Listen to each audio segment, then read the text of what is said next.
நாவின் அடக்கம் அதை பற்றி இப்பொழுது நான் பேசப்போகிறேன். The light media presence. நாம் எப்படி நம்மளுடைய நாவை எப்படி நம்ம பயன்படுத்த வேண்டும் என்பதை வேதம் நமக்கு எப்படி சொல்லிக் கொடுக்கிறது என்பதை நாம் பார்க்கலாம். நீதிமொழி ஆகமம், அதாவது பழமொழி ஆகமம், நீதிமொழி ஆகமம், இது 4 இப்படி வேதம் சொல்லுகிறது. ஆரோக்கியமான நாவு ஜீவ விருட்சம், நாவின் மாறுபாடோ ஆவியை நொறுக்கும். அதே பழமொழி ஆகமம் 18:21 இப்படியாக சொல்லுகிறது. மரணமும் ஜீவனும் நாவின் அதிகாரத்தில் இருக்கும், அதில் பிரியப்படுகிறவன் அதன் கனியை புசிப்பான். தேவன் நம்முடைய நல்வாழ்வை நம் நாவில் தானே வைத்துள்ளார்.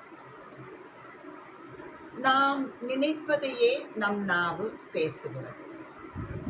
நம் சிந்தனை தெளிவாய் இருக்க வேண்டும். அப்பொழுதுதான் நம்முடைய நாவு நல்ல ஆரோக்கியமான வார்த்தைகளை பேசும். நாம் பேசுகிறது எதுவோ அதுவே தான் வாழ்க்கையில் நடக்கிறது. ஆங்கிலத்தில் what a man thinketh so is he. தமிழில் அவன் இருதயத்தின் நினைவு எப்படியோ அப்படியே அவன் இருக்கிறான். ஆகையால் நம் சிந்தனை தெளிவாக இருக்க வேண்டும். நாம் வார்த்தையோடு, தேவனின் வார்த்தையோடு ஒன்றித்து வாழ்ந்தால், நாம் வேத வார்த்தைகளை நாம் வாசிக்க நம் சிந்தனை தெளிவாகும். சிந்தனை தெளிவாய் இருக்கும்போது வார்த்தை நம் வாயிலிருந்து ஆசீர்வாதமான வார்த்தைகள் வரும். அந்த வார்த்தைகள் நம்முடைய வாழ்க்கையை ஆசீர்வாதமாக மாற்றும். ஆனால் நாவின் மாறுபாடு ஆவியை நொறுக்கும் என்று வாசிக்கிறோம். ஆக நம் வாழ்க்கையில் வரும் துன்பங்கள், குழப்பங்கள், வாதைகள், வியாதிகள், வேதனைகள் எல்லாம் நம் நாவின் மாறுபாட்டினால் ஏற்படுகிறது. ஆகையால் நாம் பேசும்போது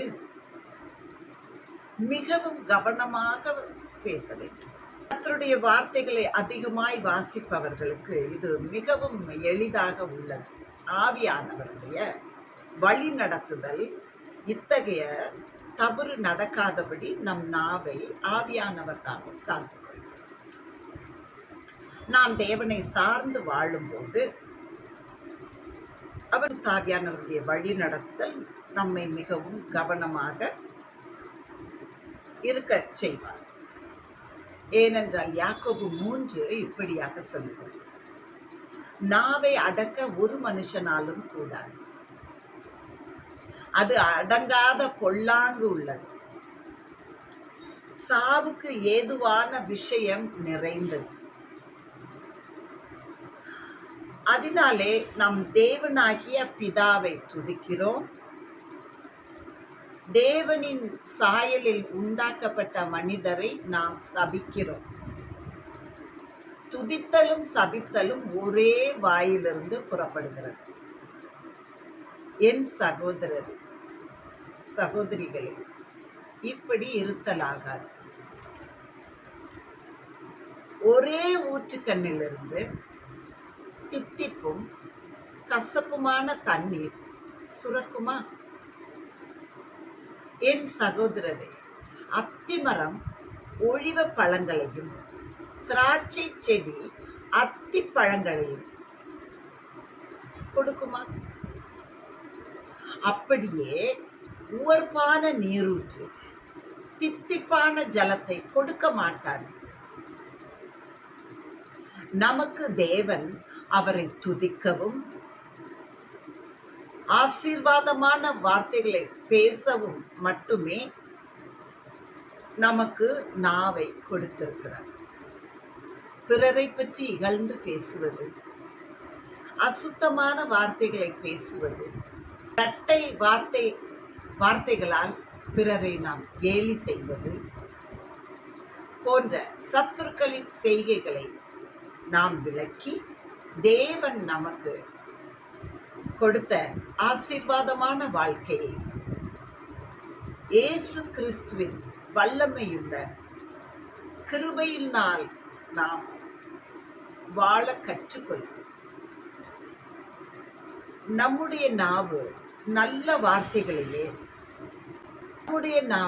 நல்ல வார்த்தைகளை பேச கர்த்தர் நமக்கு கொடுத்த அவயம். நாம் அதை கொண்டு எதை பேசுகிறோமோ அவை மட்டுமே நம் வாழ்க்கையாயிருக்கும். ஆகையால் நாம் ஆசீர்வாதமான வார்த்தைகளையே பேச வேண்டும்.